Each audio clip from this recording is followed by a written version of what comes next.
నరసింహస్వామి హిరణ్యకశిపుని చంపిన తర్వాత ఏం జరిగింది?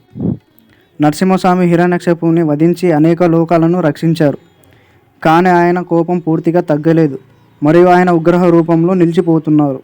ఈ తీవ్ర కోపం వల్ల సర్వదేవతలు భయపడిపోతున్నారు.